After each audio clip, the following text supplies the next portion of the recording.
Armide is an opera by Jean-Baptiste Lully. The libretto by Philippe Quinault is based on Torquato Tasso's poem La Gerusalemme liberata. The work is in the form of a tragédie and musique, a genre invented by Lully and Quinault. Critics in the 18th century regarded Armide as Lully's masterpiece. It continues to be well regarded, featuring some of the best-known music in French Baroque opera and being arguably ahead of its time in its psychological interest. Unlike most of his operas, Armide concentrates on the sustained psychological development of a character, not Renaud, who spends most of the opera under Armide's spell, but Armide, who repeatedly tries without success to choose vengeance over love. Performance history. Armide was first performed on 15 February 1686 by the Paris Opera at the Théâtre du Palais Royal, with scenery by Bérain, in the presence of the Grand Dauphin. The subject for the opera was chosen for Lully by King Louis XIV of France. However, the king would not attend the premiere or any of the following performances, possibly because Lully was involved in a homosexual scandal. The opera was well received by the Parisians and was revived by the Paris Opera in 1703, 1713–14, 1724, 1746–47, 1761, and 1764. Between 1686 and 1751 Armide was mounted in Marseille, Brussels, Lyon, La Neuville and perhaps Metz, and was also produced abroad in The Hague, Berlin and apparently in 2 concert performances in Rome. Roles. Synopsis. During the First Crusade, Armide ensnares her enemy the Christian knight Renaud with her magic spells. At the moment she raises her dagger to kill him, she finds herself falling in love with him.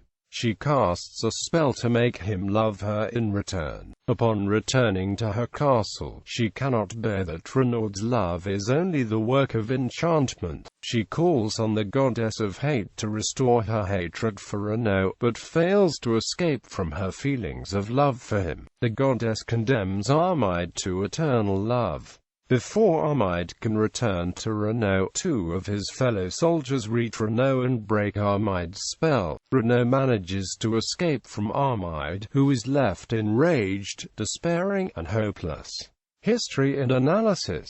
Roughly 8 decades following Monteverdi's L'Orfeo, Jean-Baptiste Lully produced Armide with his longtime collaborator, playwright Jean-Philippe Quinault. Together they had developed the tragédie and musique, tragédie lyrique, which served as a new form of opera that combined elements of classical French drama with ballet, the French song tradition, and a new form of recitative. Armide was one of Lully's last operas and is therefore extremely developed in style. The opera's instrumental overture is divided into 2 parts, all with the same highly professional sound, as if to accompany the entrance of a highly revered authority. It is in fact, according to the Norton Anthology of Western Music, a majesty suitable to the King of France, whose entrance into the theatre the overture usually accompanied when he was in attendance. At points it is playful and bouncy, while always remaining ceremonious.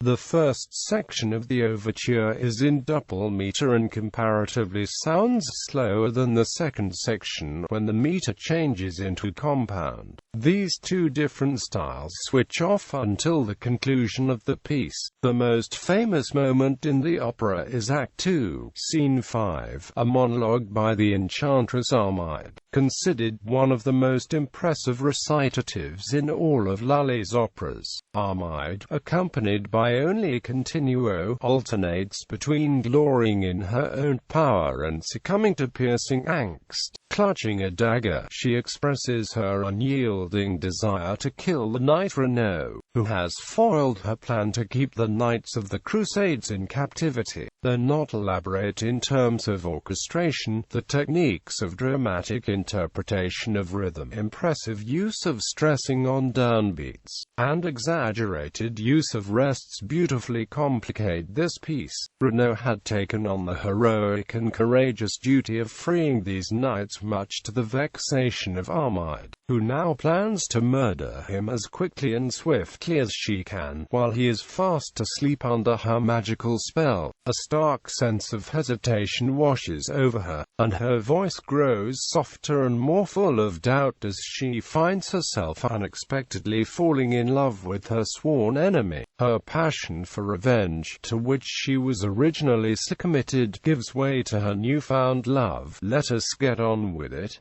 I tremble. Let us avenge. I sigh. My rage is extinguished when I approach him. He seems to be made for love. The exaggerated use of rests is exemplified perfectly here, in measures 38 to 42. Amidst her rage and vengefulness, Armide is struck by her contradictory and confusing feelings of love, and the use of ellipses conveys this dramatic hesitation and inner turmoil. She reaches a decision far more humane than murdering Renaud, by casting a further spell to make him fall in love with her. The bass amplifies and is much more emphatic in this part, while the supporting dynamic harmony permits a more melodic style. The idea is elaborated with accompanying music that evokes love and idealism, similar to the structure of a minuet. Repetition is also prevalent, with the orchestra first introducing the entire melody, and Armide echoing its sentiment. A variation begins with Armide's changing emotions, resulting in a dance-like feel that contains orchestral preludes and a pair of recitative styles. Film. A segment in the 1987 anthology film Aria is based loosely on the plot of Armide, directed by Jean-Luc Godard. It is set in a gym and uses a selection of music from Philippe Quinault's first recording of the opera, with Rachel Yecker in the title role. A recording of William Christie's staging of Armide at the Théâtre des Champs-Élysées has been released on DVD. Recordings.